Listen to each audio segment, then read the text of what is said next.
82. Yohanes Pembaptis dibunuh. Markus pasal 6 ayat 14 sampai 29. Matius pasal 14 ayat 1 sampai 12. Lukas 9 ayat 7 sampai 9. Pada masa itu Raja Herodes juga mendengar tentang Yesus, segala yang terjadi, dan ia pun merasa cemas sebab ada orang yang mengatakan bahwa Yohanes telah bangkit dari antara orang mati, sebab namanya sudah terkenal dan orang mengatakan pada pegawai-pegawainya, Yohanes Pembaptis bangkit dari antara orang mati, dan itulah sebabnya kuasa-kuasa itu bekerja di dalam dia. Yang lain mengatakan dia itu Elia, atau Elia telah muncul kembali. Yang lain mengatakan dia seorang nabi seperti nabi-nabi yang dahulu, atau seorang dari nabi-nabi yang dulu telah bangkit.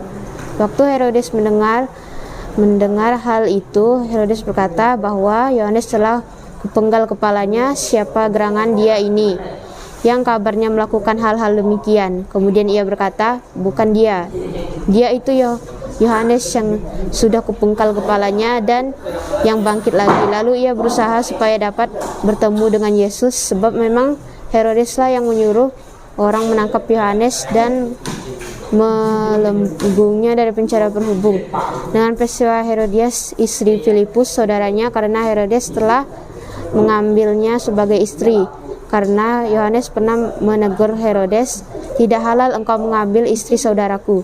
Karena itu Herodias menaruh dendam pada Yohanes dan bermaksud untuk membunuh dia, tetapi tidak dapat karena ia takut akan orang banyak yang memandang Yohanes sebagai nabi. Sebab Herodes segan akan Yohanes karena ia tahu bahwa Yohanes adalah orang yang benar dan suci, jadi ia melindunginya. Tetapi apabila ia mendengar Yohanes, jantungnya selalu terombang-ambing. Namun ia merasa senang juga mendengar dia. Akhirnya tiba juga kesempatan yang baik bagi Herodias. Ketika Herodes pada hari ulang tahunnya mengadakan perjamuan untuk pembesar-besarnya dan perwira-perwiranya dan orang-orang termuka di Galilea. Pada waktu itu anak perempuan Herodias tampil lalu menari di tengah-tengah mereka dan menyukakan jantung Herodes dan tamu-tamunya. Raja berkata pada gadis itu, Herodes bersumpah, minta diriku apa saja yang kuingini, maka akan kuberikan kepadamu. Lalu bersumpah kepadanya, apa saja yang akan kuminta akan kuberikan kepadamu, sekalipun setengah dari kerajaanku. Anak itu pergi dan menanyakan ibunya apa yang harus kuminta. Maka setelah dihasut oleh ibunya, anak perempuan itu berkata, jawabnya, kepala Yohanes Pembaptis. Maka cepat-cepatlah ia pergi kepada raja dan meminta, aku mau supaya sekarang juga engkau berikan kepadaku kepala Yohanes Pembaptis di sebuah talam. Lalu sangat sedihlah jantung raja.